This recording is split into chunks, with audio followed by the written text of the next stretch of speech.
Good morning and welcome on this very lovely morning, on a Saturday morning in our green park here in Merced at Applegate Park. We are Merced Shakespearefest. I'm Heike Hemley, the artistic director, and today we're showing you a play that most likely you never heard the name of before. But when you're leaving today, I swear you're gonna love it, and now you can tell all your friends what Cymbeline is about. A few household things. Bathrooms are across the driveway this way. Programs and merchandise and coffee is available right at this table with those lovely ladies. The show is just a little bit under 2 hours, and one of the best things about it is it has bluegrass music in it. So, I introduce to you our bluegrass band, the Sweet Cymbalines. And enjoy the show.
Not beat a kid, but frown. What's the matter?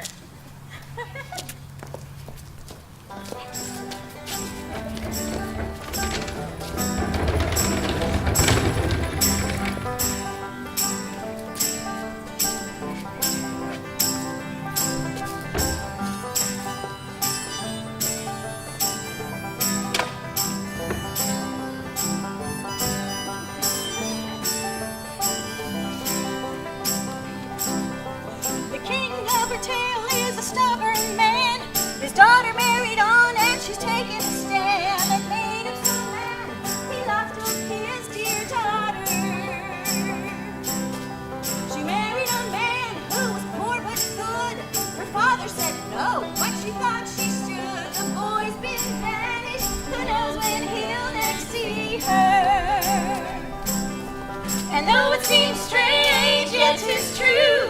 Though it seems strange, yes, 'tis true. Oh, oh, oh.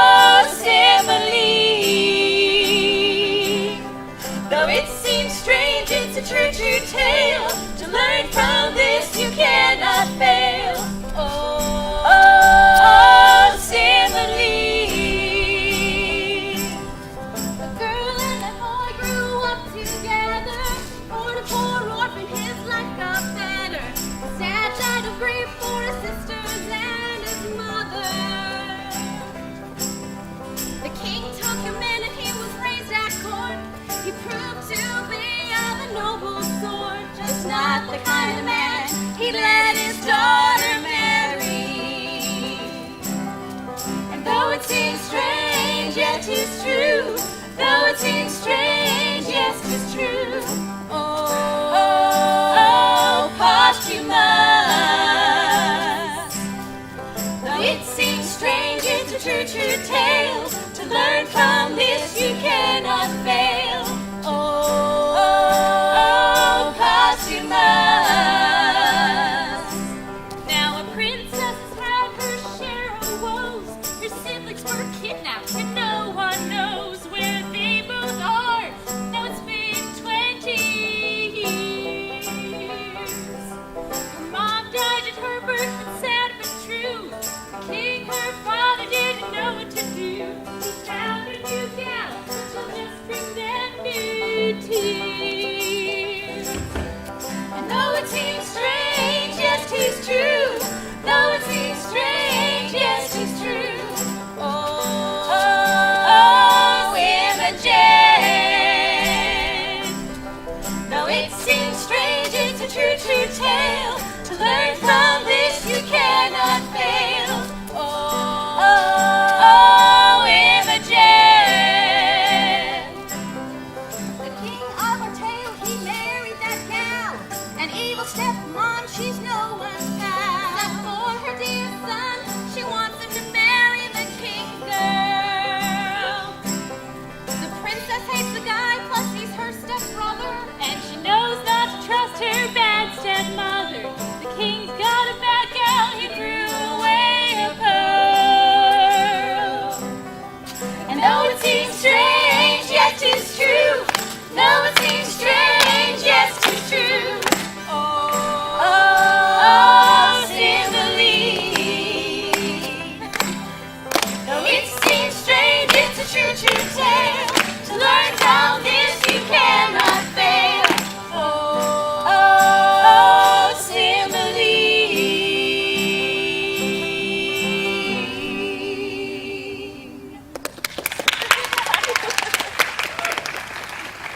We must forbear. Here come the gentlemen, the queen, and the princess.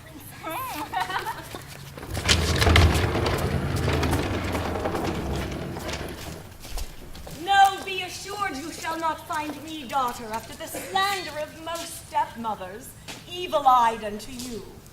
You're my prisoner, but the jailer shall deliver you the keys that lock up your restraint. As for you, Posthumus, so soon as I can win the offended king, I shall be known your advocate. Merry, yet the fire of rage is in him. Please, your highness, I go from hence today. Oh, dissembling courtesy. How fine this tyrant can tickle where she wounds. My dearest husband, I something fear my father's wrath, but nothing what his rage could do on me. You must be gone. Oh, my lady, oh, my queen. Oh, lady, weep no more. I will remain the loyalest husband that ever did plight troth. My residence is in Rome at one Valerius, to my father was a friend. Right, my queen, mine eyes will drink the words you said. Be brief, I pray you. Should we be taking leave as long as term as yet we have to live? The loathness to depart would grow. Adieu. Nay, stay a little. Look here, love. This diamond was my mother's. Take it, heart, but keep it till you woo another wife when Imogen is dead. How? Another? Remain here while sense can keep it on. And sweetest, fairest, as I my poor self did exchange for you to your so infinite loss, for my sake, wear this. 'Tis a manacle of love. I'll place it upon this fairest prisoner. Oh, the gods, when shall we see again? Alas, the king! Thou basest thing, avoid! Hence out of my sight, if after this command thou brought the court with thy unworthiness, thou diest. Away! Thou art poison to my blood. The gods protect you, and bless the good remainders of the court. I'm gone. There cannot be a pension death more sharp than this. Oh, disloyal thing, that shouldst repair my youth, thou heapst a year's age on me. I beseech you, sir, harm not yourself with your vexation. I am senseless of your wrath. thou mightst have had the sole son of my queen. Oh, blessed that I might not. I did choose an eagle, and thereby did avoid a puttock. Thou tookst a beggar, wouldst have made my throne a seat for baseness. No, I rather added a luster to it. Oh, vile thing. Sir, it is your fault that I have loved Posthumus. You bred him as my playfellow, and he is a man worth any woman. Overbuys me almost the sum he pays. What, art thou mad? Almost, sir. Heaven restore me. Would I were a neat herd's daughter, and my Leonatus, our neighbor's shepherd's son. Thou foolish thing! They were again together. You have not done after our command.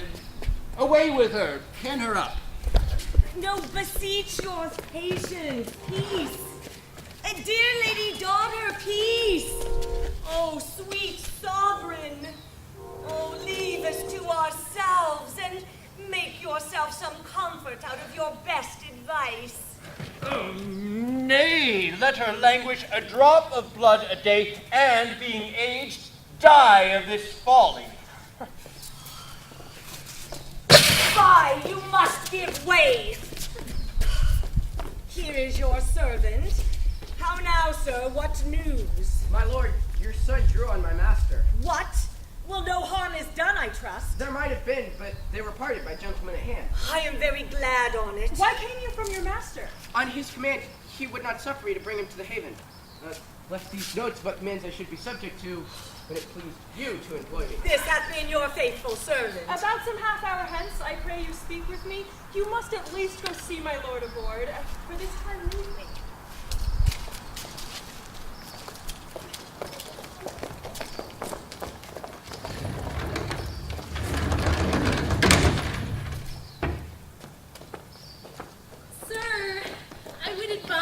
To shift a shirt. The violence of action hath made you reek as a sacrifice. Oh, where air comes out, air comes in. If my shirt were bloody, then to shift it. Have I hurt him? Hurt him? His body's a passable carcass if he be not hurt. The villain would not stand me. Stand you? You have land enough of your own. And yet she should love this fellow and refuse me. Sir, as I have told you always, her beauty and her brain go not together. I have seen small reflection of her wit. Come, I'll to my chamber. Would there have been some hurt done? I would not so, unless it had been the fall of an ass, which is no great hurt.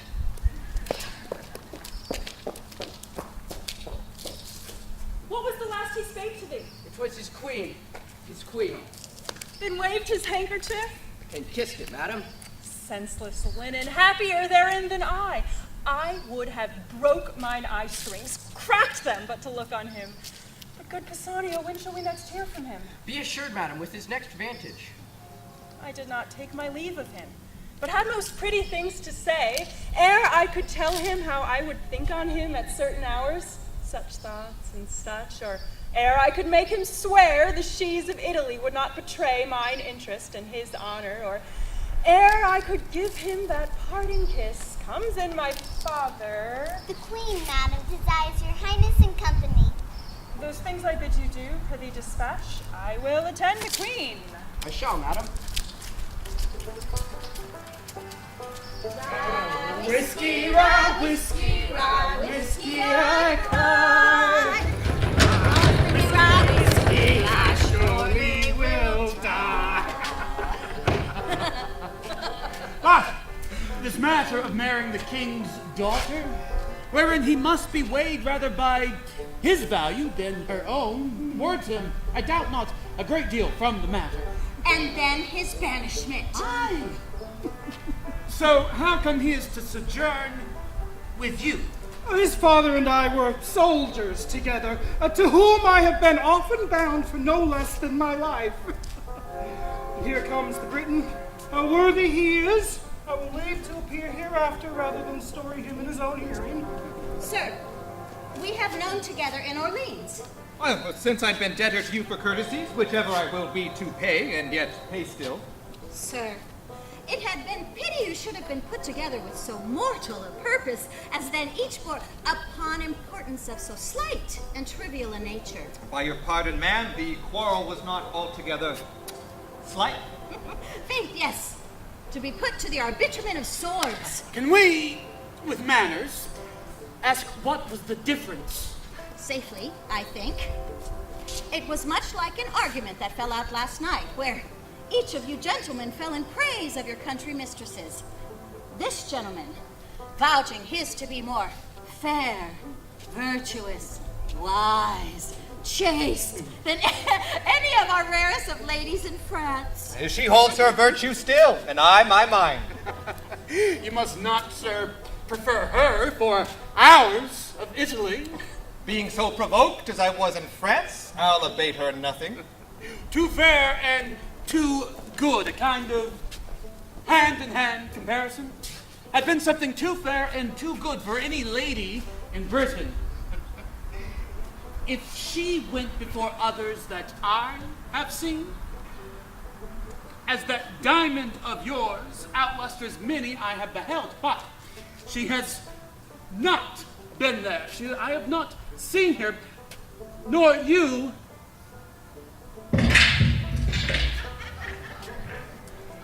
The lady. I praised her as I rated her, as do I my stone. What do you esteem it at? More than the world enjoys. Either your unparagoned mistress is dead, or she's outprized by a trifle. A cunning thief, or that of an away of accomplished courtier would hazard both the winning of first and last. Your Italy contains none so accomplished a courtier to convince the honor of my mistress.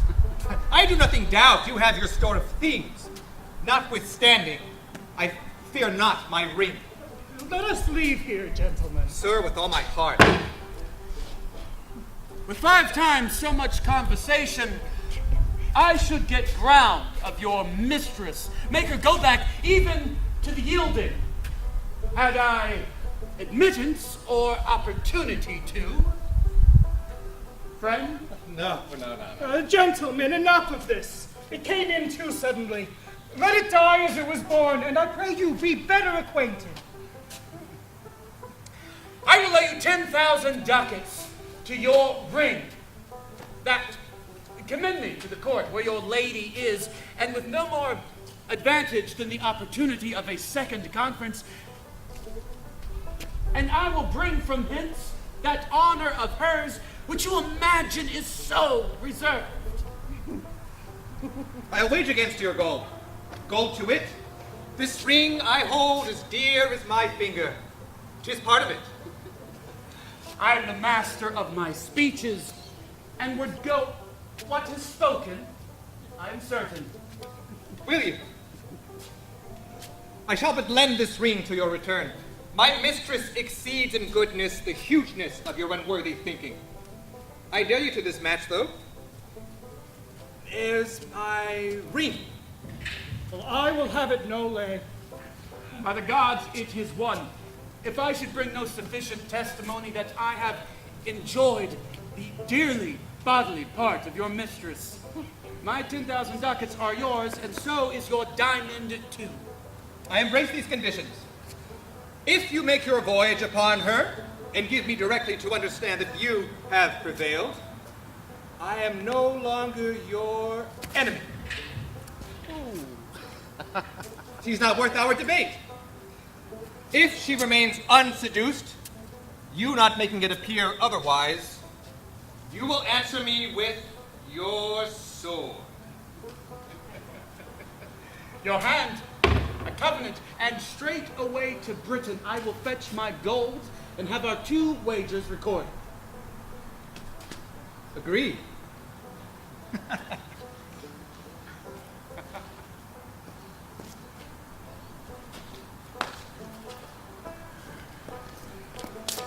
Will this hold? Thank you. Signor Giacomo will not permit. Come, let us follow him. Mistress Doctor, have you brought those drugs? Pleaseth your highness, I hear they are, madam, but I beseech your grace, without offence, my conscience bids me ask, wherefore have you commanded of me those most poisonous compounds, which are the movers of a languishing death, but though slow, deadly? I wonder, Doctor, that thou ask me such a question. Oh. Have I not been thy pupil long? Hast thou not learned me how to make perfumes? I will try the forces of these compounds on such creatures as we count not worth the hanging, though none human, to try the vigor of them. Oh, I please your highness. Those effects will be both noisome and infectious. Oh, content thee. Here comes a flattering knave. Upon him will I first work. He's for his master, an enemy to my son. How now, Bassanio? Oh. Doctor, your service for the time is ended. Take your own way. I do suspect you, madam, but you shall do no harm. Hark thee a word. I do not like her. She does think she's strange, lingering poisons. But I know her spirit and would not trust one of her malice with a drug of such damned nature. Those she has will stupefy, dull the sense a while, but there's no danger in what show of death it makes, but the locking up the spirit for a while, to be more fresh, reviving. No further service, Doctor, until I send for thee. I humbly take my leave. Weep she still, sayest thou? Do thy work. When thou shalt bring me word she loves my son, I'll tell thee then on the instant thou shalt be as great as is thy master. Return he cannot, nor continue where he is. Thou takest up. Thou knowest not what, but take it. It is a thing I made. Nay, I prithee, take it! Tell thy mistress how the case stands with her. I'll move the king to thy preferment. Call my women. Think on my words. And shall do. Which when to my good lord I prove untrue, I'll choke myself. There's all I'll do for you. A sly and constant knave.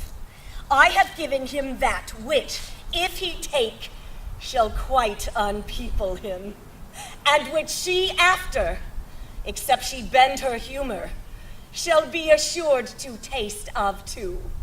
A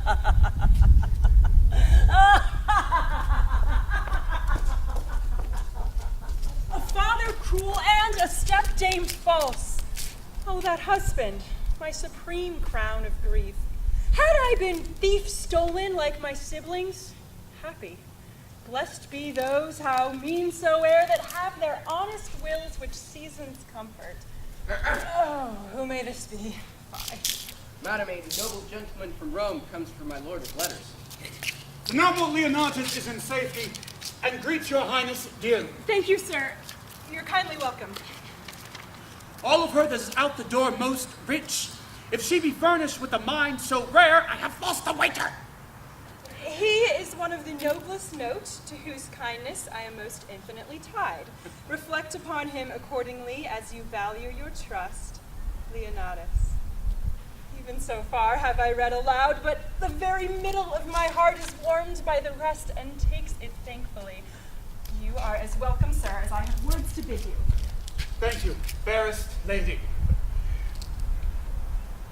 What? Are men mad? Hath nature given them eyes to distinguish twixt the fiery orbs above and the twin stones upon the numbered beach?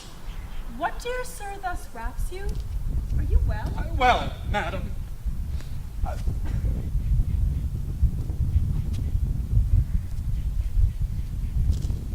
Beseech you, sir, desire my man's abode where I did leave him.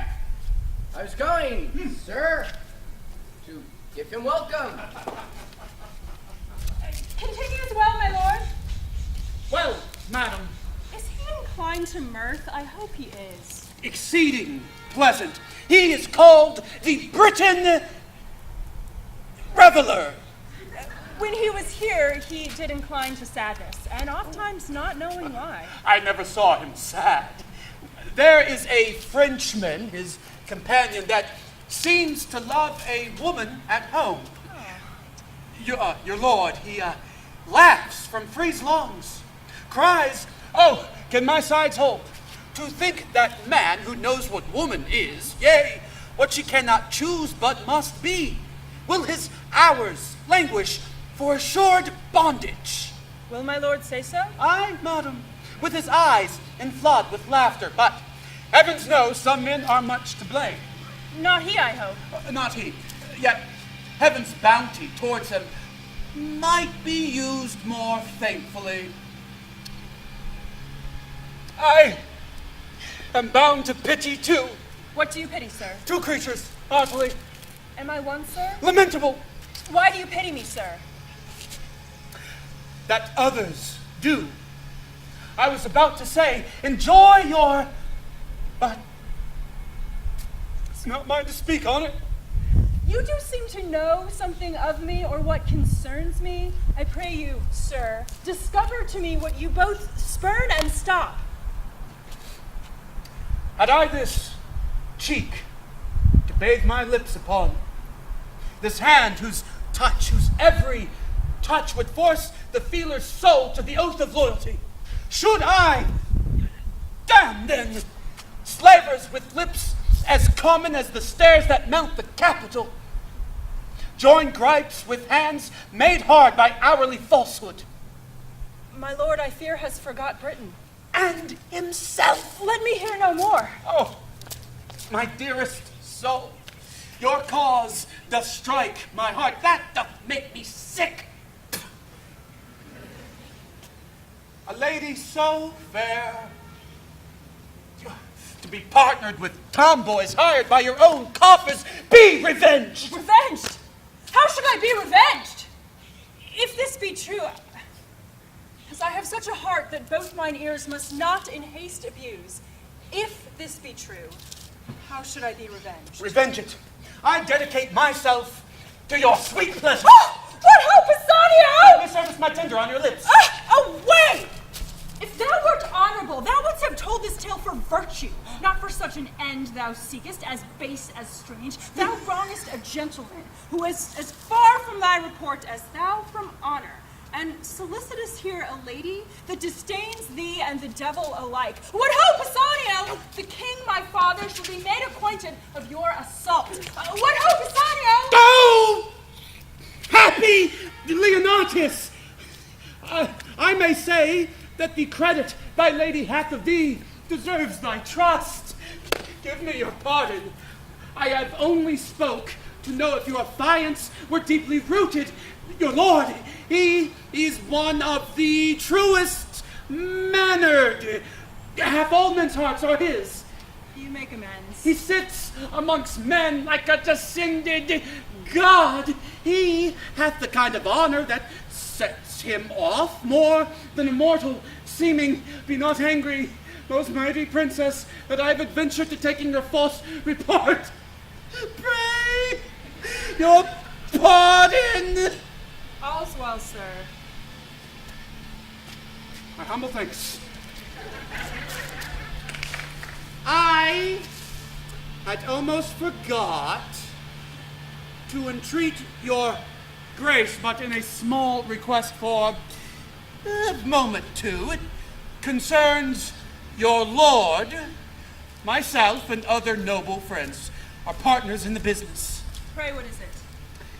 Some noble Romans of us and your lord have mingled sums to buy a present for the emperor, and 'tis a plate of rare device, and jewel of rich and exquisite form. And I am something curious to have them in safe stowage. May it please you to take them in protection. Willingly, and pawn mine honor for their safety, since my lord hath interest in them. They shall be safely kept in my bedchamber. Well, they are in a trunk, attended by my men. I will send them to you only for this night, for I must board tomorrow. Oh, no. Beseech you. Therefore, if you wish to speak to your lord in writing, do it tonight. I will write. Send your trunk to me. It shall be safe kept and truly yielded you. You're very welcome.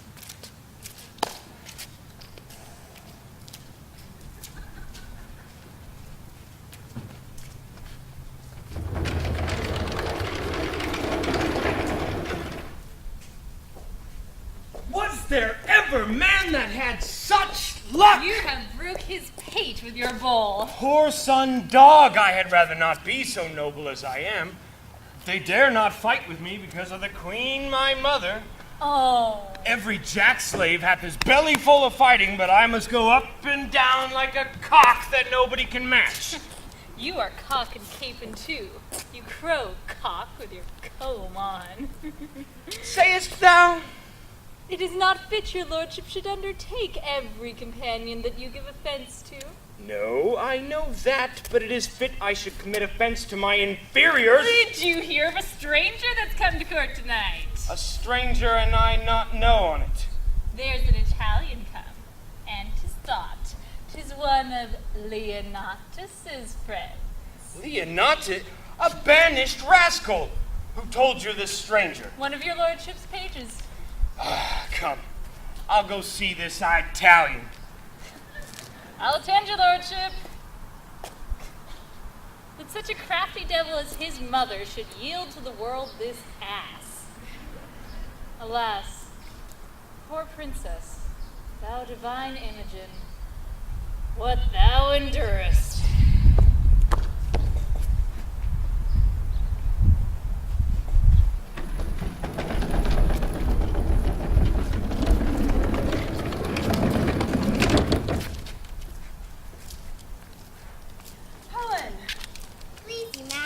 What hour is it? Almost midnight, madam. Oh, I have read 3 hours then. Mine eyes are weak. Turn down the leaf where I have left and to bed. Take not away the taper, leave that burning, and if thou canst awake by 4 of the clock, I prithee call me. Sleep hath ceased to be holy. To your protection I commend me, gods, from the fairies and tempters of the night. Guard me, beseech you.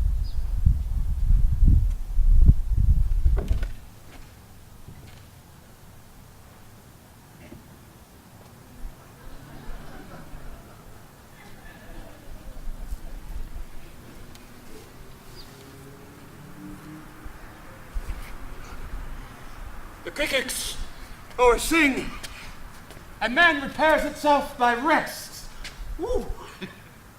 How bravely thou becomest thy bed.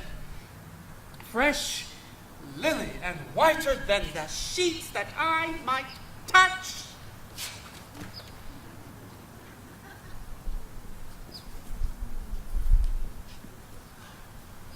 But kiss, one kiss, rubies on Paragon. How dearly they do it. But to my design to note the chamber, I will make note of it. Such and such pictures, there's the window, and the adornment of her bed. Ooh. Now some natural notes about her body would testify to enrich mine inventory. Come off. Come on! Come on! It's mine! This will witness outwardly to the madding of her lord, and...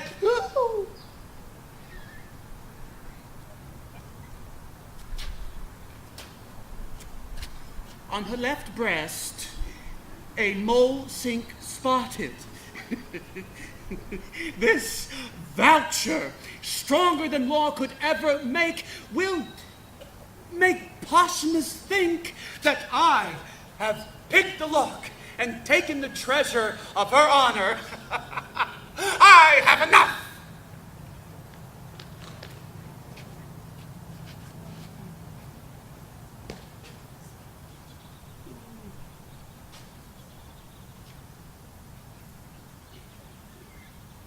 To the trunk again, and this time shut the spring of it. Oh. 1, 2, 3, time.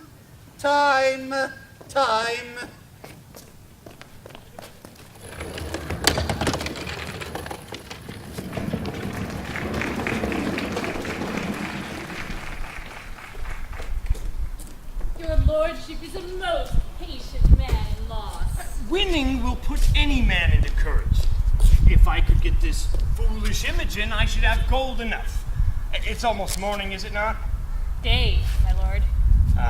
Well, I'm advised to give her musical mornings. They say it will penetrate. Come on, tune. If you can penetrate her with your fingering, so we'll try with tongue too. If none will do, let her remain, but I'll never give o'er. First, a wonderful sweet air with admirable, rich words to it. 1, 2, 1, 2, 3, 4. Gonna find my baby, gonna hold her tight, gonna find this afternoon delight. Our little bed is right while waiting for the middle of the cold dark night. And everything's a little clearer in the light of day. And you know the night is always gonna be there anyway. Sky rockets in white, afternoon delight. Oh, afternoon delight. Oh, afternoon delight.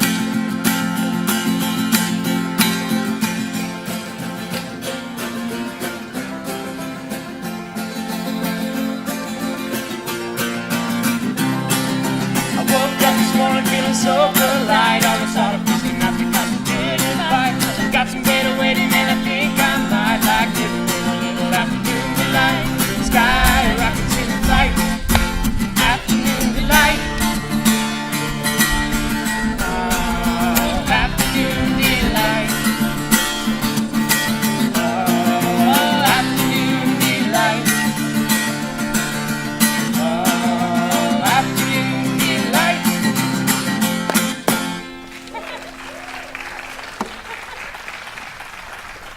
So, get you gone. Just penetrate, I will consider your music the better. If not, it's a vice in her ears.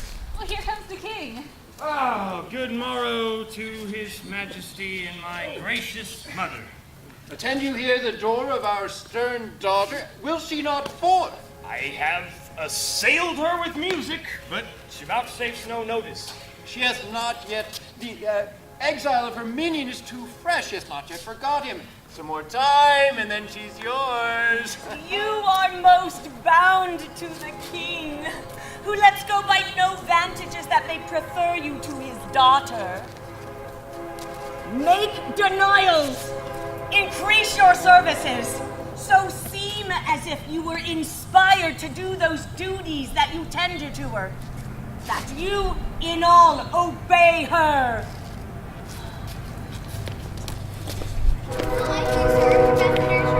This one is A worthy fellow, albeit he comes on angry purpose now. But that's no fault of his. We must receive him. When you have given good morning to your mistress, attend the queen and us. We shall have need to employ you towards this Roman. Come, our queen. If she be up, I'll speak with her.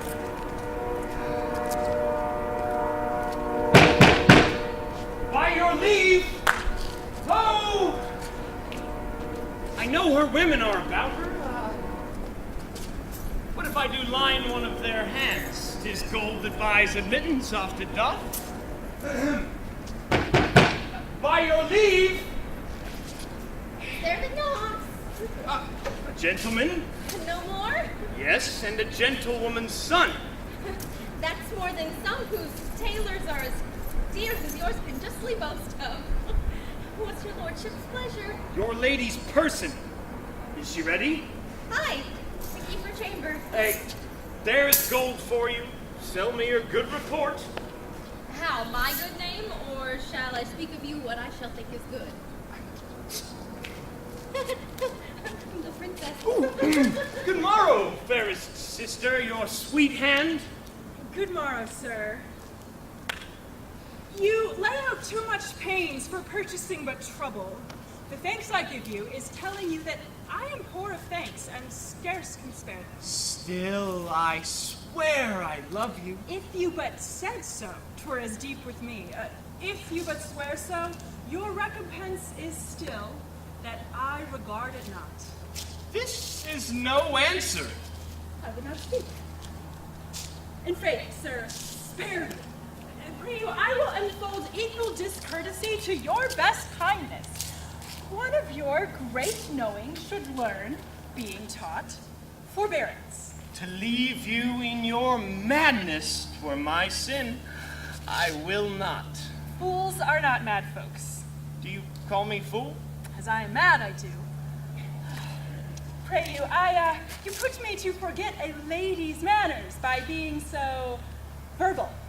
So learn now, for all, that I, which know my heart, do here pronounce by the very truth of it, I care not for you, and am so near the lack of charity to accuse myself, I hate you, which I had rather you fight than make in my boast. You sin against obedience, which you owe your father, for the contract you pretend with that base wretch is no contract none. Profane fellow, wert thou the son of Jupiter, and no more than what thou art besides? Thou wert too base to be his groom, to be styled the underhangman of his kingdom, and hated for being preferred so well. The South Fog rot him. He never met more mischance than but be named of thee. His meanest garment, that e'er but clipped his body, is dearer in my regard than all the hairs above thee, were they all made such men. What hope, Bassanio? His meanest garment. Now, the devil would be... Search for a jewel that hath too casually left mine arm. It was my master's. Shrew me if I would lose it. I think I saw it this morning. Confident I am. Last night 'twas on my arm. I kissed it.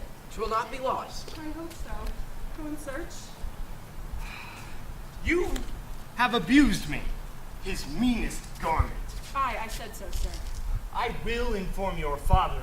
And your mother, too. Well, I leave you, sir, to the worst of your discontent. I'll be revenged. His meanest garment. Well. Fear it not, sir. I would I were so sure to win the king as I am bold, her honor will remain hers.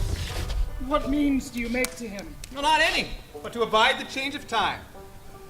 By this time your king hath heard of great Augustus. Caius Lucius will do his commission thoroughly, and I think he'll grant the tribute.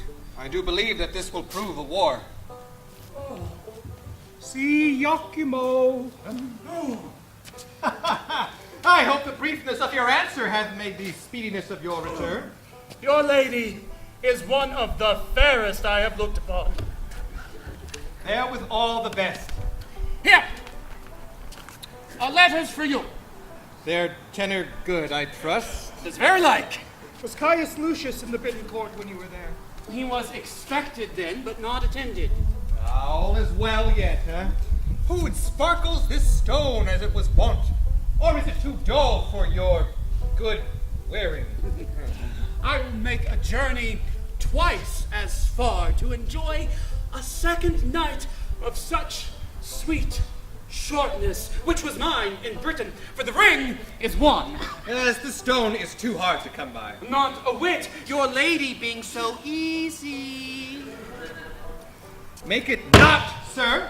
Your loss, your sport. I hope you know that we may not continue friends. Good sir, we must. If you keep covenant, I now profess myself the winner of her honor together with your ring. Proceed. First, her bedchamber, where I confess I slept not, but profess I had well worth the watching. It was hanged with tapestry of silk and silver. This is true, and anything much heard of, either by me or by some other. More particulars must justify my knowledge. So they must, or do your honor injury. South the chamber is the chimney, and the chimney piece pays with Diane bathing. This is a thing much spoke of. The roof over the chamber with golden cherubims is fretted. This is her honor. All right. Let it be granted that you have seen all of this, and praise be to your remembrance of it all. The description of what is in her bedchamber, nothing saves the wager you have laid. Then, if you can, be pale. I beg but leave to air this jewel. See? Jove. Once more, let me behold it. Is it that which I sent her? She stripped it from her arm. I see her yet. Her pretty action did outsell her gift, yet enriched it too. She gave it me and said she prized it once. Maybe she plucked it off to have it sent to me. She writes to you, does she? Oh, no. Hey, here, take this. 'Tis a basilisk unto mine eye. It kills me to look on it. Who of all the vows of women of no more bondage be to where they are made, where they hold their virtues, which is nothing above measure false. Have patience, sir, and take your ring again. 'Tis not yet won. It is likely she lost it, or who knows if one of her women, being corrupted, hath stolen it from her. Very true. Render me some corporal sign about her, more evident than this, for this was stolen. By Jove! I had it from her arm. He swears by Jupiter, he swears. Nay, keep the ring.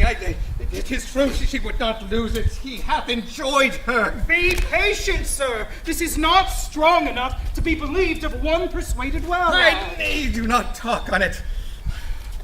She hath been courted by him. If you seek for further satisfying, under her breast, worthy the pressing, lies a mole. By God, I kissed it, and it gave me present hunger to feed again, though full. You do remember this stain upon her? Aye, it doth confirm another stain as big as hell can hold, were there no more but it. Would you like to hear more? Oh, if she were here, I would tear her limb meal. I'll do it. I'll go to the court, and before her father, I'll do something. Quite besides the government of patience. Well, you have won. Let us follow him and pervert the present sense of wrath he hath against himself. With all my heart.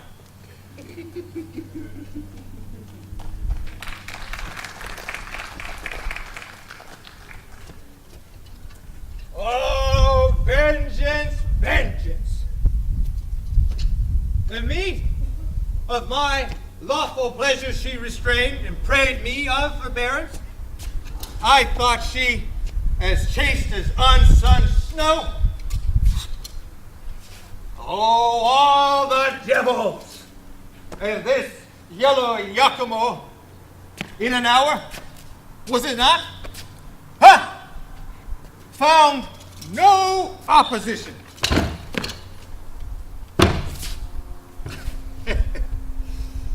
It is a lady's part, is it not?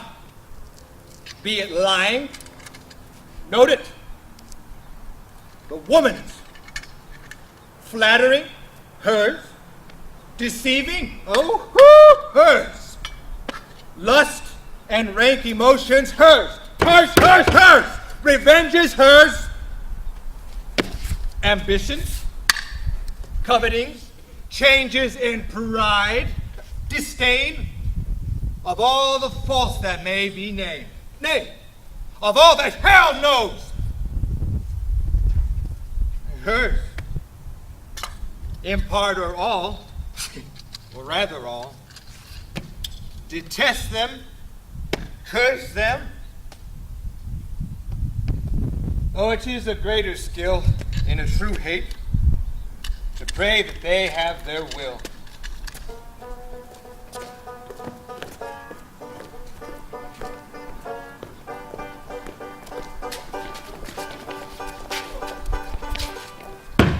Now say, what would Augustus Caesar with us? When Julius Caesar was in this Britain and conquered it, thine uncle granted Rome a tribute, yearly 3,000 pounds, which by thee lately has been left untendered.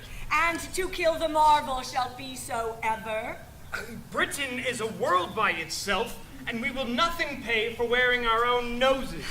A kind of conquest Caesar made here, but made not here his boast of came and saw and overcame. Come, there's no more tribute to be paid. Our kingdom is stronger than it was at that time, and as I said, there are no more such Caesars. Son, let your mother in. Why tribute? Why should we pay tribute? You must know, till the injurious Romans did extort this tribute, we were free. Caesar's ambition did put the yoke upon us, which to shake off becomes a warlike people, whom we reckon ourselves to be. We do!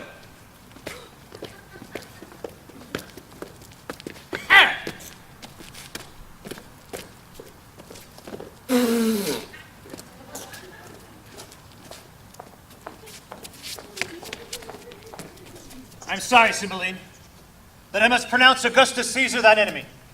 Receive it from me, then. War and confusion in Caesar's name pronounce I against thee. Look for fury, not to be resisted.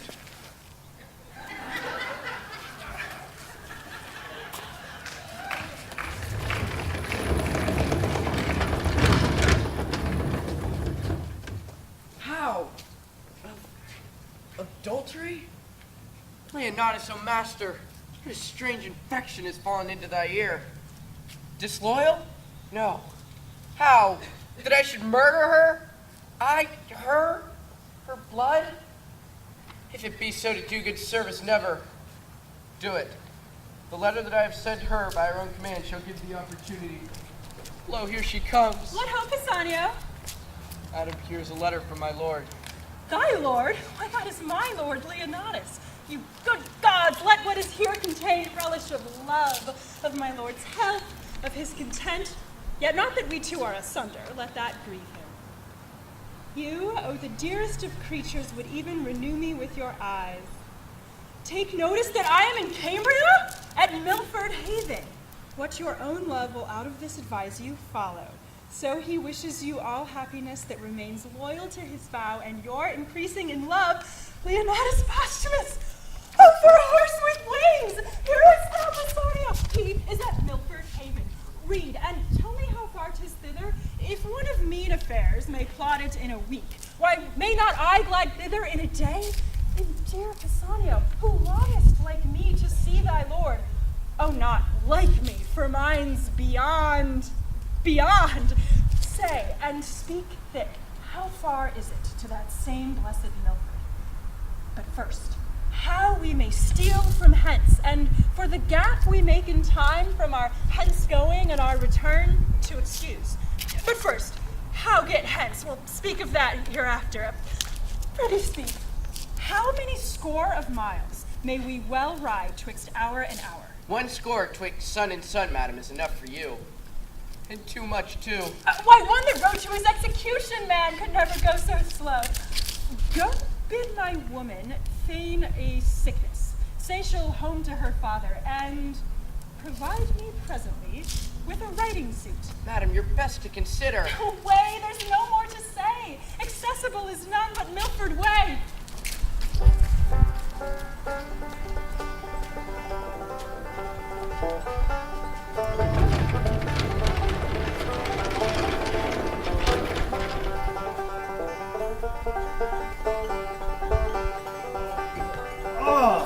Good morrow to the sun! Hail, thou fair heaven! We house on the rocket usually not hardly as proud livers do. Hail, heaven! But to our mountain sport, Up to yon hills, your legs are young. I'll tread these fields. And consider, when you above perceive me like a crow, what tales I have told you of princes, courts, of tricks and war. Oh, kids, this life is nobler than attending for a check, richer than doing nothing for a bribe, prouder than rustling in unpaid for silk. Haply this life is best, if quiet life be best, sweeter to you that has a sharper nose. What shall we speak of when we are as old as you? We have seen nothing. We are beastly, subtle as the fox for prey, warlike as the wolf for what we eat. Our valor is to chase what flies. Our cage we make a choir, as doth the prison bird, and sing our bondage freely. How you speak. Did you but know the city's usuries and feel them knowingly? Oh, kids. The art of the court whose top to climb is certain falling. The toils of war, a pain that seeks out danger in the name of fame and honor. The world may read this story in me. My body's marked with Roman swords. My report was once received first with the best of note. Cymbeline loved me. But then in one night, a storm or robbery shook down my mellow hangings, nay, my leaves, and left me bare to weather. Uncertain favor! My fault being none, as I have told you oft, but that two villains swore to Cymbeline that I was confederate with the Romans. But then followed my banishment, and these 20 years these rocks and domains have been my home, where I have lived in honest freedom. But up to the mountains, he that strikes the venison first shall be the master of the feast. I'll meet thee in the valleys. Oh, how hard it is to hide the sparks of nature. These children little imagine that they are the kings, nor Cymbeline dreams that they are alive. They think they are mine. And though raised up thus rudely in the cave wherein they bow, their thoughts do hit the roofs of palaces. This Polydor, who the king his father called Gaderus, when I on my 3-foot stool sit and tell the warlike feats I have done, his spirit flies out into my story. He sweats, he strains, he puts himself in the posture to act my words. His younger sister, who I call Codwell, once Arviraga, she breathes life into my stories. Oh, Cymbeline, heaven and my conscience knows thou didst unjustly banish me, whereon, at 2 and 3 years old, I stole those babes, thinking to bar thee of succession, as thou reftest me of my lands. Myself Belarius, that am Morgan called, they take for natural father. Huh, the game is up. Thou toldest me when we came from horse the place is near at hand. Sadio! Man, where's Posthumus? What is in thy mind that makes thee stare thus?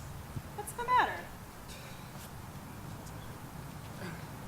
Why tenderest thou a paper to me with a look untender? My husband's hand. Speak, boy, thy tongue may take off some extremity which even to read would be mortal to me. Please, you read, and you shall find me a thing most disdained of fortune. Thy mistress Pisanio hath played the strumpet in my bed. I speak not out of weak surmises, but from proof as strong as my grief, and as certain as I expect my revenge. Let thine own hands take away her life. I shall give thee opportunity at Milford Haven. She hath my letter for the purpose where, if thou fear to strike, and make certain it is done, thou art equally to me disloyal. What, shall I even need to draw my knife? Paper hath cut her throat already. False to his bed? What is it to be false? To lie and watch and think on him? To weep twixt clock and clock? That's false to his bed? Alas, good lady! I false? Some jay of Italy hath betrayed him. Oh, men's vows are women's traitors. Good madam, hear me. Come, Fellow, be thou honest. Do thou thy master's bidding, and when thou seest him, a little witness my obedience. Look, I draw the sword myself. Take it and hit the innocent mansion of my love, my heart. Fear not, it is empty of all things but grief. Oh, hence, vile insolence. Why, I must die! And if I do not by your hand, then you are no servant of your masters. Come, here's my heart. What's here? Scriptures of the loyal Leonatus. I'll turn to heresy. Away, away! Prithee dispatch! The lamb entreats the butcher. Thou art too slow to do my master's bidding when I desire it to. Oh, my gracious lady, since I received command to do this business, I have not slept one wink. Do it! And to bed then. Why hast thou abused so many miles with a pretense? This place, mine action and thine own, our horses' labor, the time inviting thee? Why hast thou come so far to be unbent when thou hast taken thy stand? But to win time, in the which I have considered of course, lady, hear me with patience. Prithee speak. I have heard that I'm a strumpet, and mine ear therein false struck can take no greater wound. But speak. Well, madam, I thought you would not back again. Most like bringing me here to kill me. Not so neither. Can it be but that my master is abused? Some villain, aye, singular in his art, hath done you both this cursed injury. I'll give but notice that you are dead, and send some bloody sign of it, for 'tis commanded I should do so. But what should I do to where? Where bide? How live? If you'll back to the court. No, no court, no father, nor no more ado with that harsh, noble, simple nothing, that glutton, whose love suit of me hath been as fearful as a siege. If not at court, then not in Britain must you bide. Where then?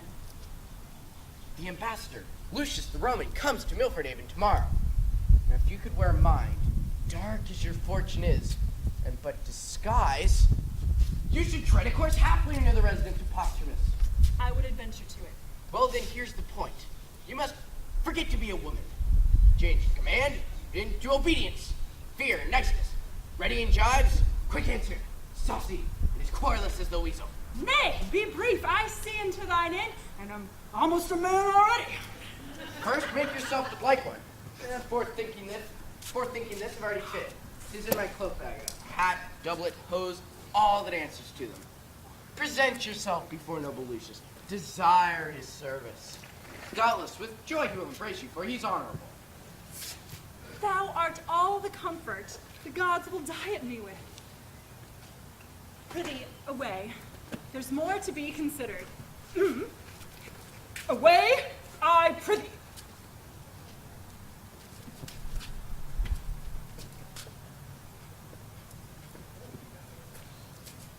Well, madam, we must take a short farewell.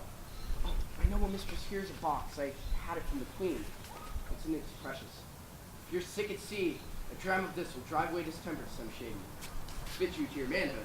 Amen. I thank thee.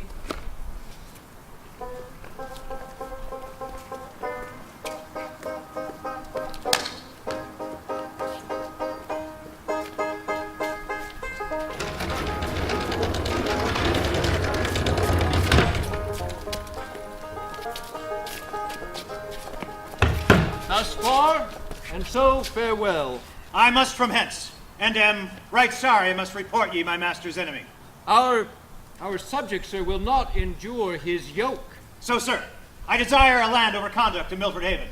Madam, all joy befall your grace. My lords, you are appointed to that office, so farewell, noble Lucius. No, fare you well. Leave not the worthy Lucius, good my lords, till he hath crossed the Severn. He goes hence frowning, but it honors us that we have given him cause. 'Tis all the better. Lucius hath wrote already to the emperor how it goes here. It fits us therefore ripely our chariots and our horsemen be in readiness. 'Tis not sleepy business, but must be looked to speedily and strongly. But my gentle queen, where is our daughter? Call her before us, for we have been too slight in sufferance. Royal sir, since the exile of Posthumus, most retired hath her life been, the cure whereof my lord 'tis time must do. Where is she? How can her contempt be answered? So please you, sir, her chambers are all locked, and there's no answer that will be given to the loudest noise you make. My lord, when last I went to visit her, she prayed me to excuse her keeping close. Her doors locked and not seen of late? Grant heaven that which I fear prove false. Son, I say, follow the king. That young man of hers, Pisanio, her young servant, I have not seen these last 2 days. Go look after Pisanio, he that standeth so for Posthumus. Oh, he hath a drug of mine. I pray that he proceed by swallowing that, for he believes it is a thing most precious. But she, where has she gone? Haply despair hath seized her, or, winged with fervor of her love, she has flown to her desired Posthumus. Gone she is, to death or to dishonor, and my end can make good use of either. She being down, I have the placing of the British crown. How now, son, what news? 'Tis certain she's fled. Go in and cheer the king. He rages and none dare to come about him. All the better.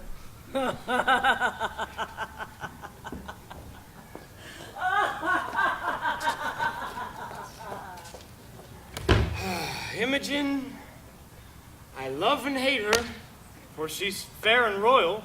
She outsells them all. I love her, therefore, but throwing favors on the low Posthumus, in that point I will conclude to hate her.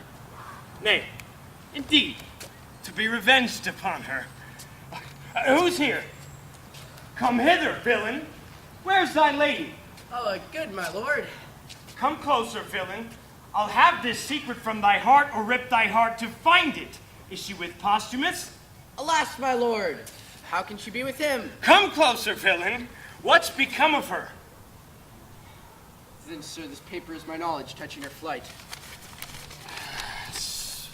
I will pursue her. Oh, Imogen, safest mayest thou wander. Safe return again. Sirrah, is this letter true? Sir, as I think.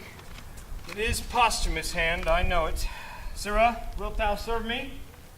Sir, I will. Has any of thy late master's garments in thy possession? I have, my lord, at my lodging the same suit he wore when he took leave of my mistress and lady. Fetch that suit hither. Go! I shall, my lord. Meet thee at Milford Haven.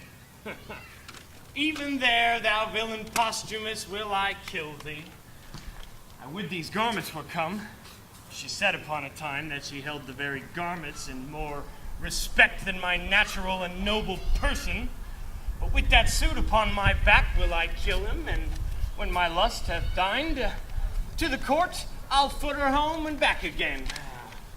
Oh, be those the garments? Aye, my noble lord.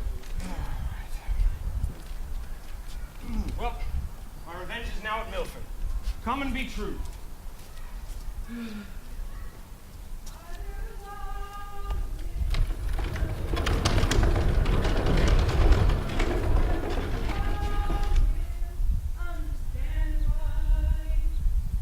Cheer up, my brother, live in the sunshine.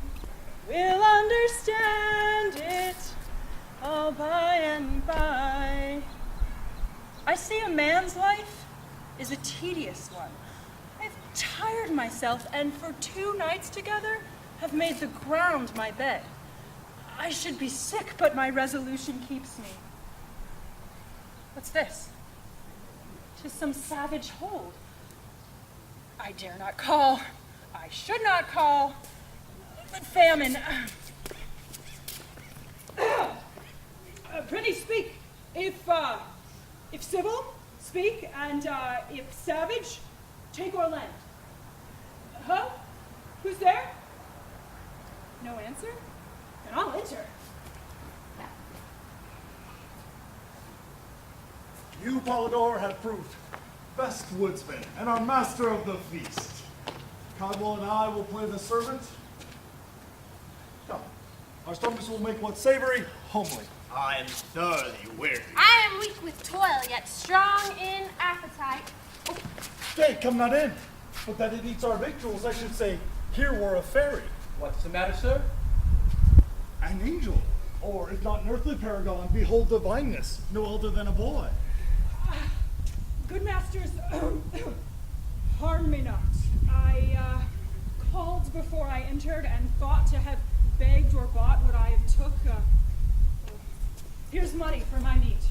Money's you? All gold and silver rather turn to dirt. I see you're angry. Know that if you kill me for my fault, I would have died had I not made it. Whither bound? To Milford Haven. What's your name? Fidel, sir. Almost spent with hunger, I am fallen in this offense. Oh, prithee you, think us not churls, nor measure our good minds by the rude place we live in. Come, you shall have cheer to stay, and thanks for ere you depart. Kids, bid him welcome. Were you a woman youth, I should woo you hard and be your groom in honesty. I'll make it my comfort. He is a man, and I'll love him as my brother, and such a welcome as I'd give to him after a long absence. Such is yours, most welcome. Be sprightly, for you fall amongst friends. Ah, amongst friends, if siblings. Could it have been so that they had been my father's kids? He rings at some distress. Would I could free it! Or I, whate'er it be, what pain it cost, what danger. Gods. Hark, we'll go dress our hunt. Fair youth, prithee come in. When we have supped, we'll demand thy story, and so far as thou wilt share it.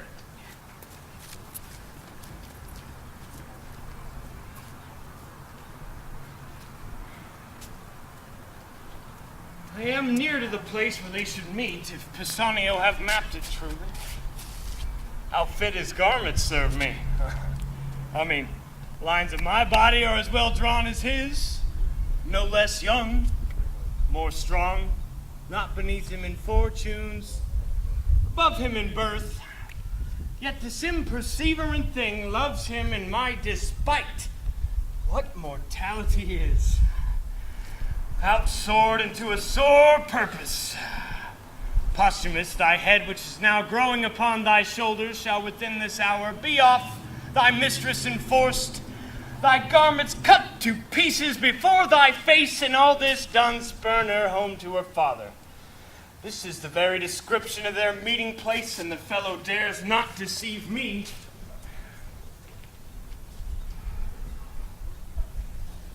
You are not well. Stay here. We'll return to you after hunting. Brother, stay here. Are we not brothers? Ah, so man and man should be. I am very sick. Go you to hunting. I'll abide with him. Oh, so sick I am not, yet I am not well. I am ill, but your being by cannot amend me. Society is no comfort to one not sociable. I'm not very sick, since I can reason it. Prithee, trust me here. I love you. I have spoke it. How much the quantity, the weight as much as I do love my father. What? How? I know not why I love this youth. And I've heard you say, love's reason without reason. Brother, farewell. I wish you sport. And you'd help, so please you, sir. Gods, what lies I've been told. Our courtiers say all savage, but at court. Experience, thou just provest report. I am sick still, heartsick. Sania, I'll taste now of thy drug. To the field, to the field. We'll leave you for the time. Go in and rest. Will not be long away. Well or ill, I am bound to. And shall be ever. This youth, however distressed appears, he hath had good ancestors. How angel-like he sings. Aye, but his neat cookery. Well, it's great morning. We'll to the hills. Who's there? Cannot find those renegades. The villain hath mocked me. I am faint. Those renegades, needs he not us? I partly know him. 'Tis Cloten, the queen's son. I fear some ambush. And long is it since I saw him, but I'm sure 'tis he. We are held as outlaws, hence. Pray you, away! He is but one. Let me alone with him. Soft! What are you that fly me thus? Some villain mountaineers? Thou art a lawbreaker, a robber, a villain. Yield thee, thief. To who? To thee? What art thou? Have not I an arm as big as thine? A heart as big? Thou villain base, know'st me not by my clothes? No, nor thy tailor, rascal. Who is thy grandfather? He made those clothes, which as it seems make thee. Thou art some fool. I am loath to beat thee. Thou injurious thief! Hear but my name, and tremble. What's thy name? Cloten, thou villain. Cloten, thou double villain. Be thy name. I cannot tremble at it. Were it toad, adder, spider, 'twould move me sooner.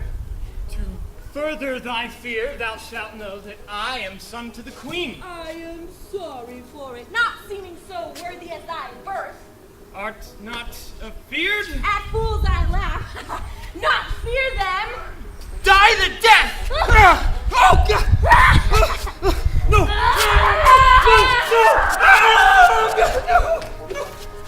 No companies abroad? None in the world. You didn't mistake him, sure. I cannot tell. Long is it since I saw him. I absolute 'twas very Cloten. Here is where we left him. But see thy sister. This Cloten was a fool, an empty purse. Not Hercules could have knocked out his brains, for he had none. Yet I, not doing this, the fool had borne my head as I do his. What hast thou done? I am perfect, what? Cut off one Cloten's head, son to the queen, after his own report, who called me villain, mountaineer, and swore with his own single hand he'd take us in. We are all undone. Why, worthy father, but what have we to lose?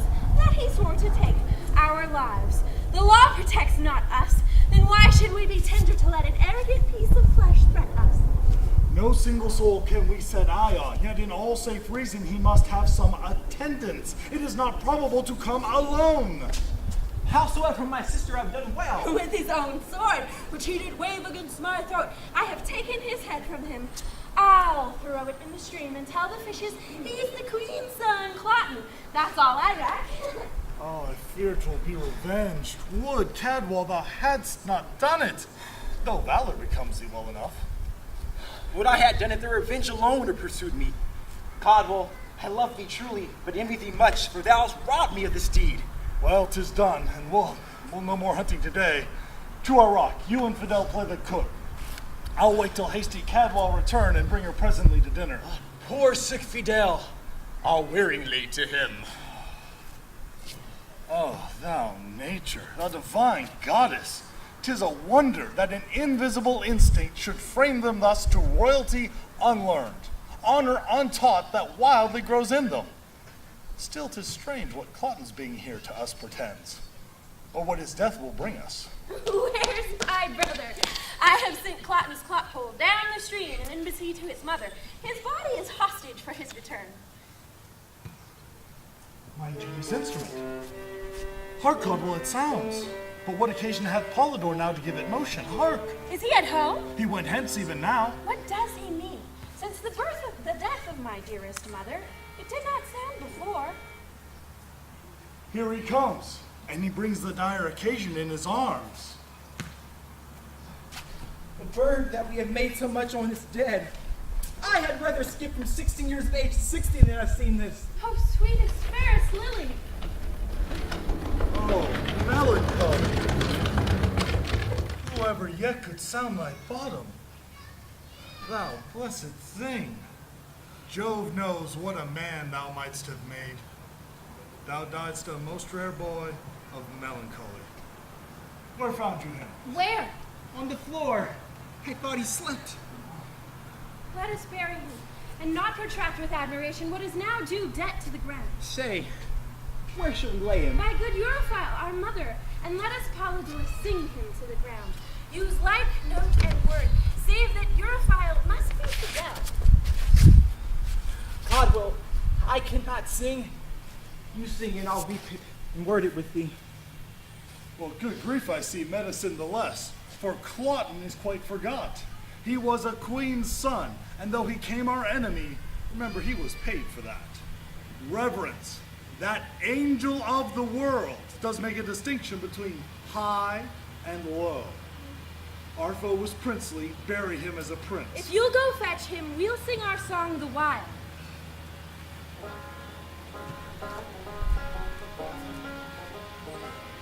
When our work here is done, and the life crown is won, and our troubles and trials are o'er, all our sorrows will end, and our voices will bend with the loved ones who've gone on before.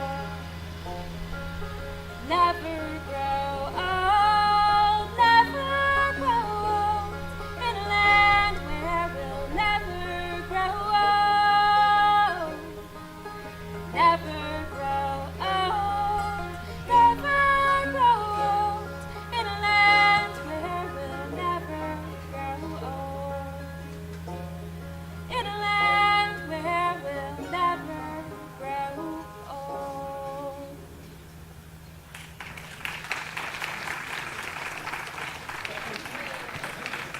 We have done our obsequies. Come lay him down.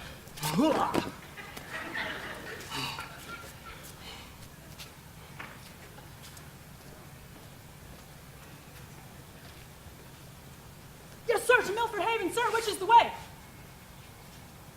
It's soft. No bedfellow. I hope I dream, for so I thought I was a cave keeper and cook to honest creatures, but 'tis not so. Oh gods, I tremble stiff with fear, the dreams within me as without me, not imagined, felt. A headless man! The garments of Posthumus. I know the shape of his leg, but his jovial face, how? Murder in heaven! 'Tis gone. Bassanio, thou conspired with that devil Clotton, hath here cut off my lord. Damned Bassanio hath with his forged letters from this most brave vessel of the world struck the main top. Oh, Posthumus! Where's that head? Where's that? Ay me, where's that? How should this be? Bassanio, that drug he gave me, which he said was precious, did it not prove murderous to my senses? That confirms it home, then. This is Bassanio's deed, and Clotton's. Oh. To them the legions garrisoned at Gallia, after your will, have crossed the sea, attending you here at Milford Haven with your ships. But what from Rome? The Senate have stirred up the confiners and gentlemen of Italy, and they come under the conduct of bold Iachimo. Ah, when expect you them? With the next benefit of the month. Ah, this forwardness makes our hope fair. Ah! Soft ho! What trunk is this without its top? The ruins suggest that sometime it was a worthy building. How? A page? Or dead? Or sleeping on him, rather? But dead. Let us see the boy's face. Ah! He's alive, my lord. Then he'll instruct us of this body. Young one, inform us of thy fortune, for it seems they crave to be demanded. Who is this thou maketh thy bloody pillow? Who is it? What art thou? Nothing, or if not, to be nothing were better. This was my master, a very valiant, alas. Oh, alack, good youth. And thou movest in thy complaining than thy master in bleeding. Tell us his name, sir. Richard Duchamp. Oh, if I do tell a lie and do no harm by it, though the gods hear me, I hope they'll forgive me. And thy name? Fidel, sir. Ah, Fidel, sir. Attest thee the very same. Thy name thy well fits thy faith thy name. Wilt thou take a chance with me? Go with me? I will, sir. But first, if it please the gods, I will hide my master from the flies, and when with weeds and wild leaves I have strewed his grave, and on it set a century of prayers, I'll follow thee. So please you entertain me. Ah, good youth, and rather father thee than master thee. The boy has taught us manly duties. Come, let us find the prettiest daisied plot we can, and make with our pikes and partisans a grave. Come, arm him.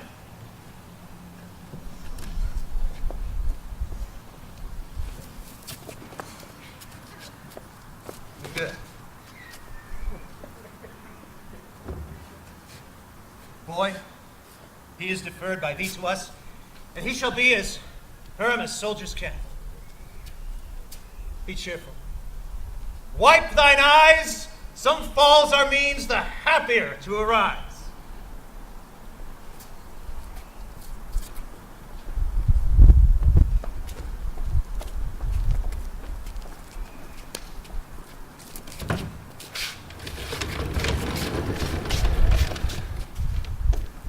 Again, and bring me word how 'tis with her. A fever with the absence of her son, a madness of which her life's in danger. Oh, heavens, how deeply you at once do touch me. Imogen, the great part of my comfort, gone. My queen upon a desperate bed, and in a time when fearful wars point at me, her son gone. It strikes me past the hope of comfort. But for thee, fellow, who needs must know of her departure, and dost seem so innocent, we'll enforce it from thee by a sharp torture. Oh, sir, my life is yours. I humbly set it at your will, but for my mistress I nothing know where she remains. Why, God, nor when she purposes to return. Good, my liege. The day she was missing, he was here. I'll be bound that's true for Cloten. There wants no diligence in seeking him, and will no doubt be found. The time is troublesome. So please your majesty, Roman legions have landed on your coast with a supply of Roman gentlemen by the Senate sent. I am amazed with matter. I thank you. Let's withdraw. Away!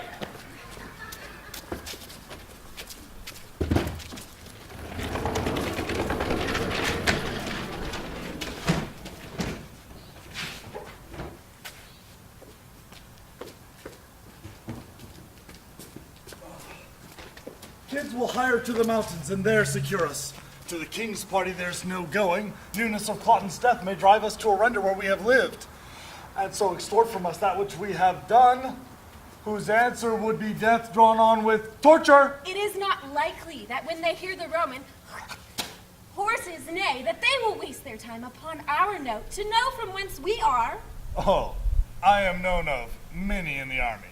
Many years you see now, though Cloten been but young, not wore him from my memory.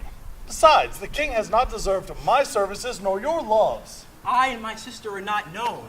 Yourself so out of thought and thereto overgrown cannot be questioned. By heavens, grant me leave, and I'll go. So say I. Amen. Well, no reason should I reserve more care for my cracked one. Well, you two, lead on. If in your country's wars you chance to die, that is my bed too, and there I'll lie. Lead. Yea, bloody cloth, I'll keep thee, for I wish thou should be colored thus. Oh, Pisanio! Every good servant is not all commands. If you had taken vengeance on my faults, I never lived to put on this. But Imogen is your own, and I am brought amongst the Italian gentry to fight against my lady's kingdom. Is it enough Is it enough, Britain, that I have killed thy lady? Peace. I'll wound thee no more. Therefore, I'll disrobe me of these Italian weeds and suit me as does a Briton peasant. And so I'll fight against the part I came with. And so I'll die for thee, O Imogen, for whom even my life is every breath a death. Gods, put strength in me.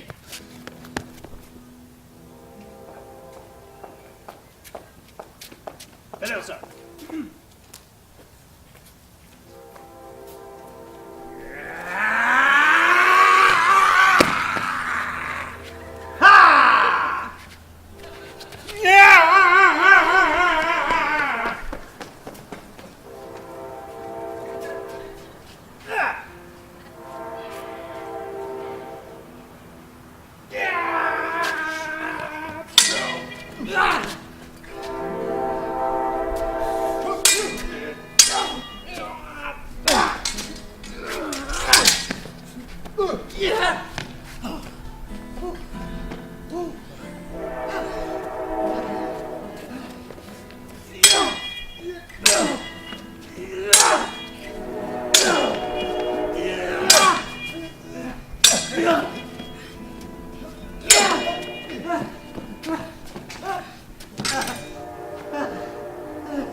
The heaviness and guilt within my breast takes off my manhood. I have belied a lady, the princess of this country, and the air on it revengingly enfeebles me. Britain, go before.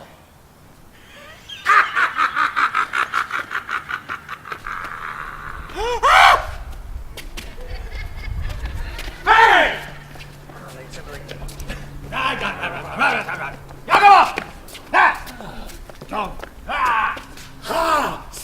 Stand!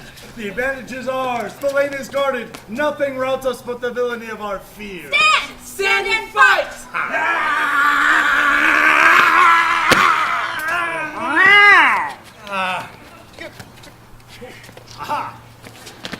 Boy, away from the troops, and save thyself! 'Tis their fresh supplies. It is a day turned strangely over times. Let's reinforce! Or fly!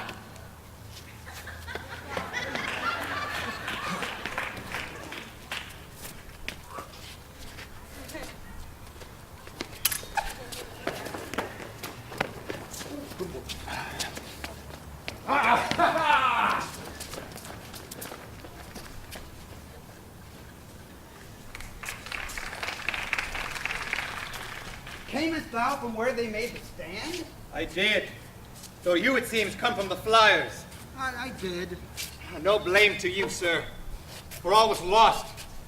An honest man with 2 striplings cried out to those that fled, our Britain's hearts die flying, not our men. Stand, or we be Romans, stand. And these 3,000 confident, anon aroused, confusion thick. These chickens, they fly, 10 chased by one. This was a strange chance, an old man and 2 youths? Nay, do not wander on it. You were made rather to wander over the things you hear than to work any. Farewell, you're angry. Still going? This is a lord. Oh, noble misery, to be in the field and ask what news of me. Today, how many would have given their honors to save their carcasses? No more a Briton. I have resumed again the part I came with, and fight I will no more. For great the slaughter is here, made by the Romans. Great the answer we Britons must take. Ransom's death, my breath not bear again, but end by some means for Imogen. Great Jupiter be praised! Lucius is taken. 'Tis thought the old man and his sons were angels. There was a fourth man in a silly habit that gave the affront with them. So 'tis reported, but none of him can be found. Stand! Who's there? A Roman! Lay hands on him, a dog! Bring him to the king! Come.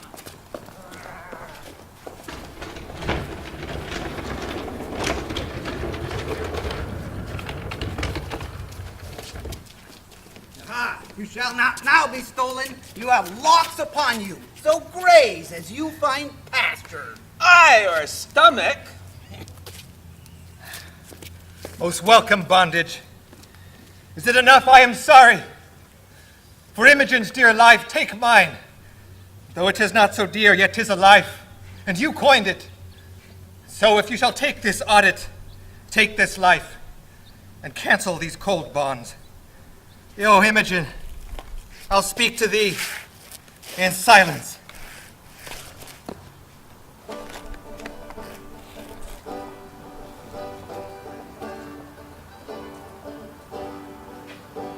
Our latest sun has come and gone. Our trials now are done.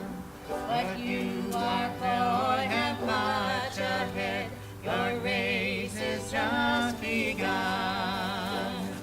Oh, come, angel band, come and around him stand. Oh, bear him away on a wave of love. He's still so much to learn. Oh, bear him away on a wave of love. He's still so much to learn. Oh, brother dear, we knew you not, but live and you'll be free. The love ahead is all you've got, and you'll have victory. Oh, come, angel band, come and around him stand. Oh, bear him away on a wave of love. He's still so much to learn. Oh, bear him away on a wave of love. He's still so much to learn.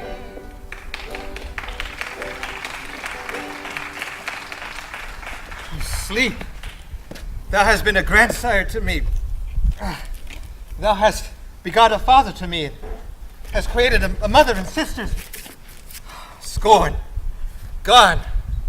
They went hence as soon as they were born. So I am awake, but alas, I swerve. Many dream never to find, neither deserve, and yet are steeped in favors. And so am I. Come, sir. Are you ready for death? Over roasted, rather. Ready long ago. Hanging's the word, sir. If you be ready for that, you be well cooked. A heavy reckoning is this, sir, but the comfort is you shall be called to no more payments. I am merrier to die than thou art to live. Knock off his manacles. Bring the prisoner to the king. Thou bringest good news. I am made to be set free. Will be hanged, then? Oh, thou shalt be freer than a jailer. No bolts for the dead.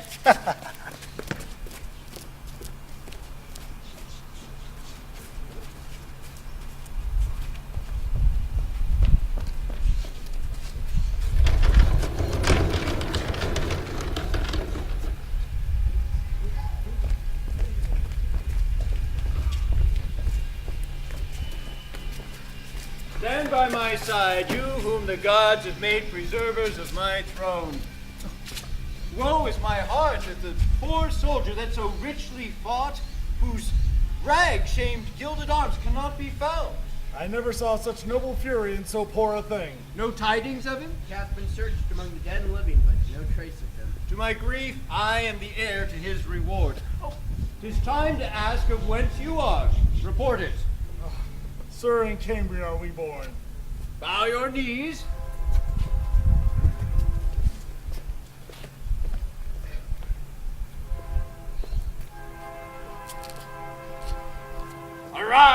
my knights of the battle! Huzzah!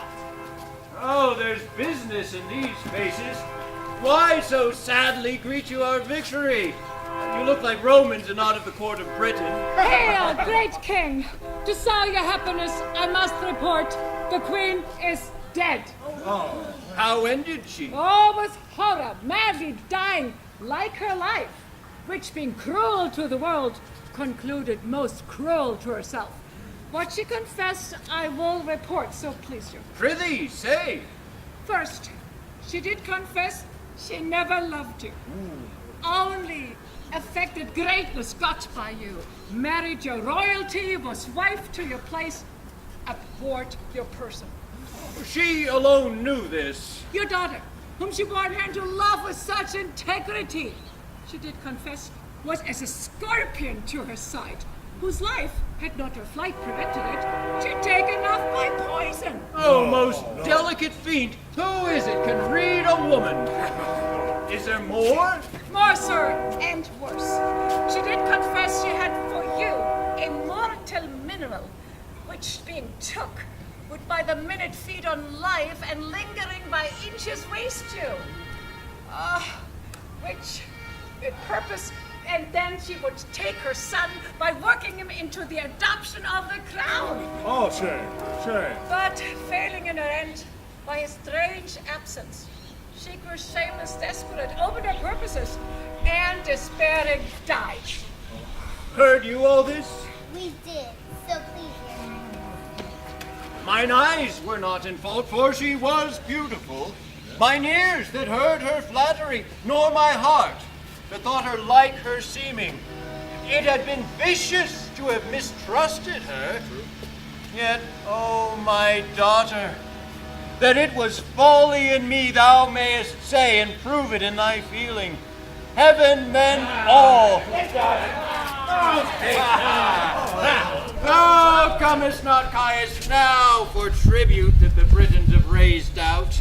Consider, sir, the chance of war. The day was yours by accident. Had it gone with us, we would not have threatened our prisoners with the sword. One thing I entreat thee, sir. My boy, a Briton, ransom him. He hath done no Briton harm. Though he saved a Roman, save him, sir, and spare no blood besides. I have surely seen him. His favor is familiar to me. Boy, thou hast looked thyself into my grace, and art mine own. I know not why, wherefore, to say, live, boy, and ask of Cymbeline what boon thou wilt. Oh, I humbly thank your highness. Though I do not ask thee, I know that you will spare me. I know thou wilt! Nay, there's other work in hand. I see a thing bitter to me as death. Your life, good master, must shuffle for itself. The boy disdains me. Why stands he so perplexed? Knowest thou him you look on? Is he thy kin? Wilt have him live, thy family? No, Friend? he is a Roman, no more kin to me than I to your highness. Wherefore eyest him so? I will tell you, sir, in private, so please you give me hearing. With all my heart, and lend my best attention. What's thy name? Fidel, sir. Oh, thou art my good youth, my page, and I'll be thy master. Walk with me, and speak freely. Is not this boy returned from the dead? One and another not more resembles that sweet, rosy lad who died and was Fidel. What think you? The same dead thing alive? If it were he, I am sure he would have spoke to us. But we saw him dead. Be silent, let's see further. It is my mistress. Stand by our side, and make thy demand aloud. Sir, stand you forth, give answer to this boy, and do it freely. My boon is that this gentleman will render of whom he had this ring. What's that to him? That diamond upon your finger, say how came it yours? Thou wilt torture me to leave unspoken that which to be spoke would torture thee. How? Me? By villainy I got this ring. 'Twas Leonatus' jewel, whom thou didst banish, and which more may grieve thee as it doth me. A nobler sir ne'er lived twixt sky and ground. Wilt thou hear more, my lord? All that belongs to this. That paragon, thy daughter, for whom my false spirits quail to remember, give me leave! I faint. My daughter, what of her?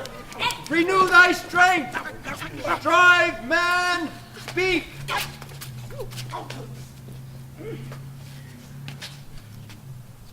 Upon a time it was in Rome, accursed were the mansion where 'twas at a feast. The good Posthumus, what should I say? He was too good to be where ill men were, sitting sadly hearing us praise our loves of Italy. I stand on fire. Come to the matter. All too soon I shall.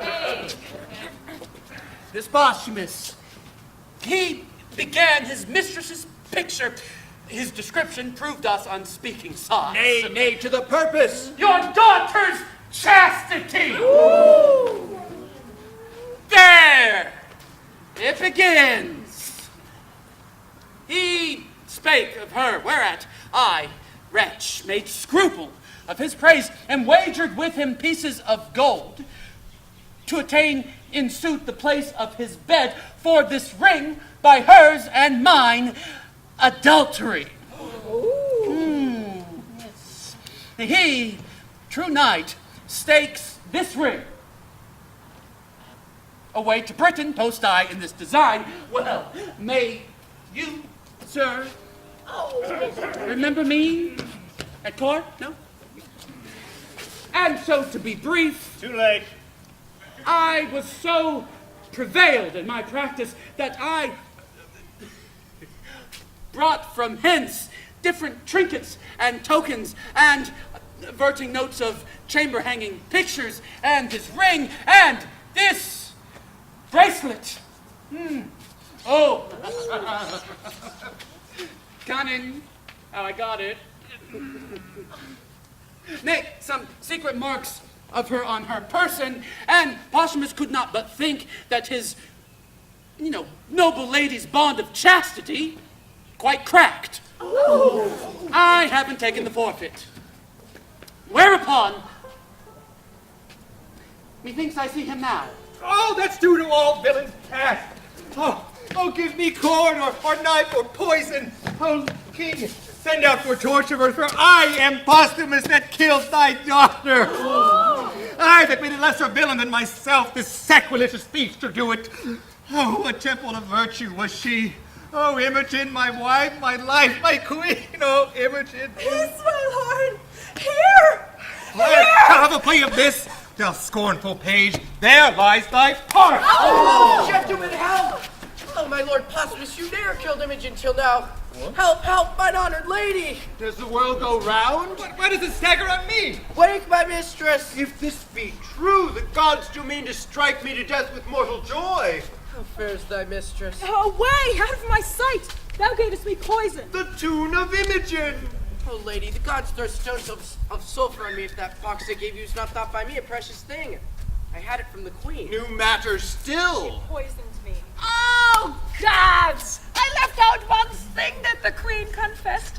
If Pisania have, said she, given his mistress that confection that I gave him for courtship, it would serve her like I serve a rat. Oh, what's this, Cornelia? Oh, the queen very oft importuned me to temper poisons for her. I, dreading that her purpose was of danger, did compound a certain stuff for her, which being taken would stop the present power of life, but in a short time, all offices of nature would do their due functions. Have you taken of it? Most like I did, for I was dead. Oh, kids, there was our error. This is short, Fidel.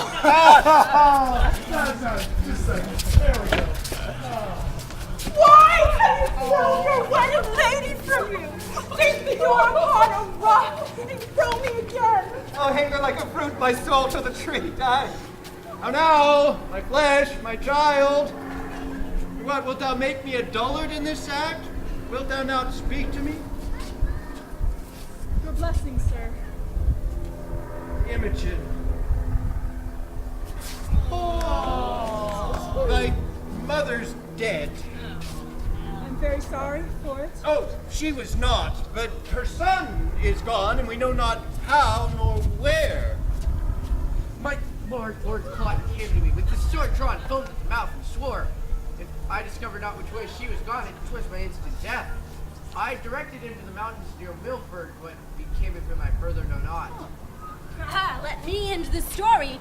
I slew him there. Oh! Mary, the gods forfend! I would not thy good deed should from my mouth pluck a bad sentence like that one. Prithee, valiant youth, deny it again. I have spoke it, and I did it. He was a prince. A most uncivil one. The wrongs he did me were nothing prince-like. I cut off his head, and am right glad he is not standing here to tell this tale of mine. I am sorry for thee. By thine own tongue thou art condemned, and must endure our law. Thou art dead. That headless man I thought had been my lord. Oh, bind the prisoner and take her hence. Stay, Sir King. She is worth more than the man she slew. Better than a band of gluttons, as well descended as thyself. Let her arms alone, they were not fallen for bondage. How now, old soldier? How of good descent is we?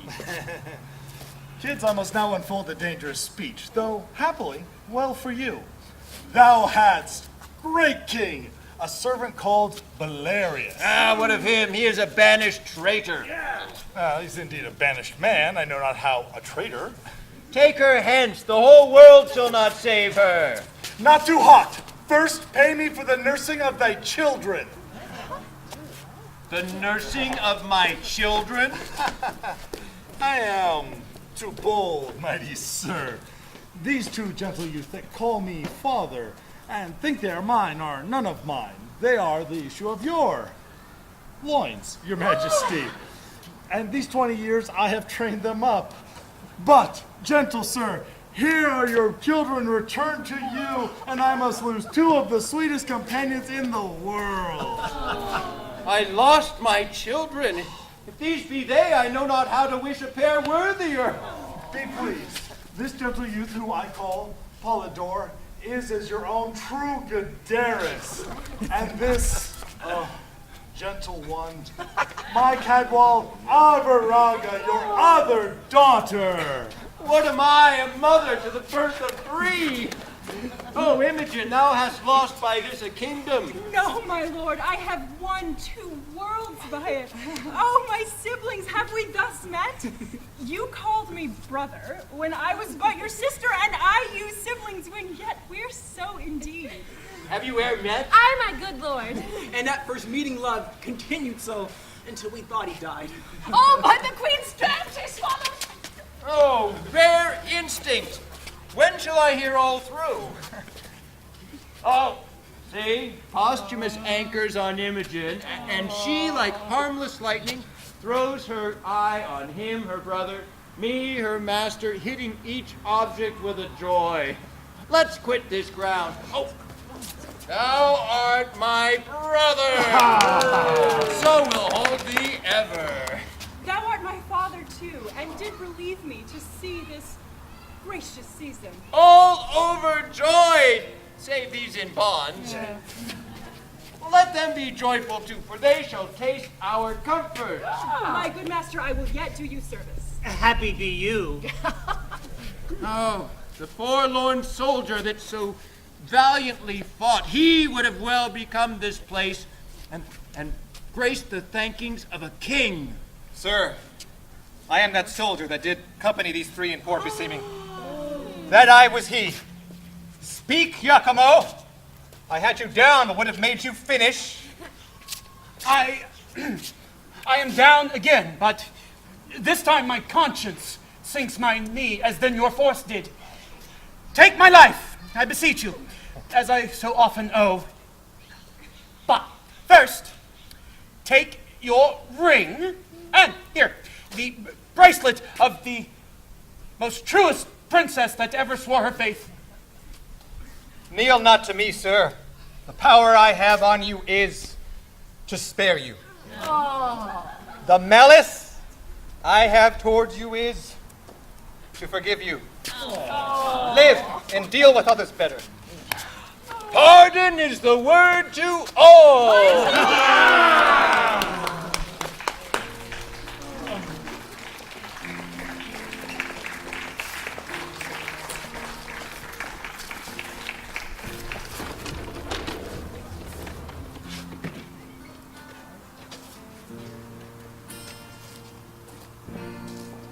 I've been higher than the high Sierra, lower than Death Valley must be.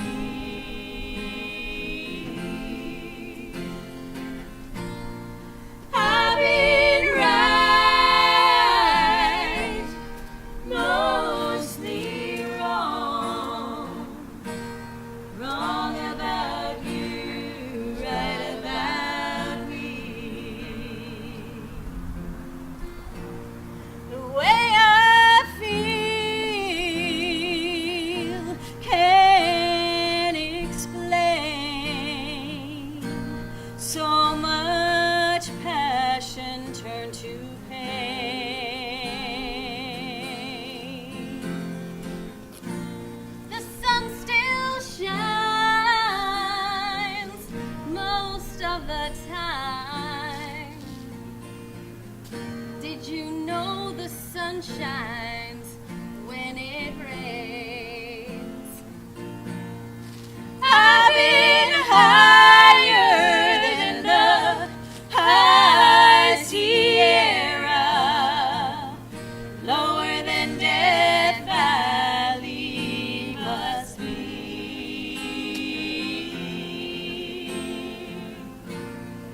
I've been right, mostly wrong. Wrong about you, right about me. Wrong about you, right about me. Wrong about you, right about me.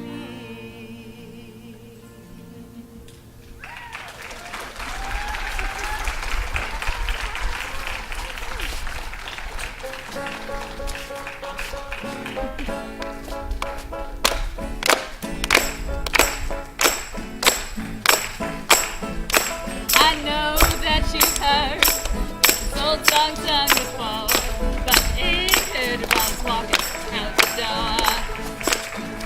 It's goodbye, baby, honey, your time has come.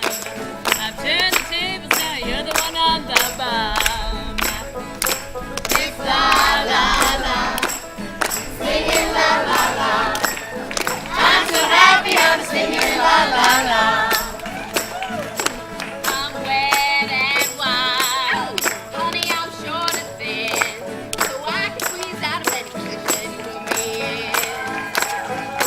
I got this old thing called laughing heart disease. Don't laugh my way from any place I see. It's la la la, singing la la la. I'm so happy I'm singing la la la.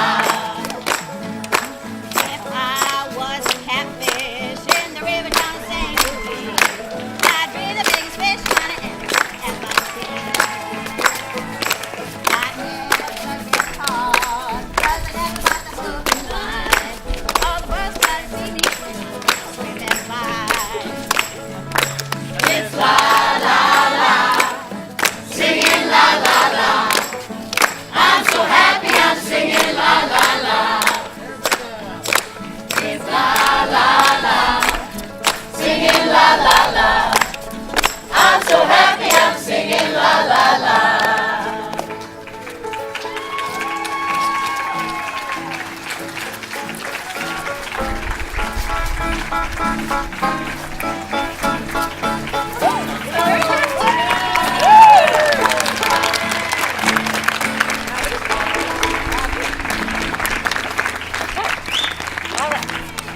Our storybook story has ended. With families rejoined and pardons all around. So pardons are asking from help from your pockets. And Rejoin us next year with more cheer abound. Thank you so much.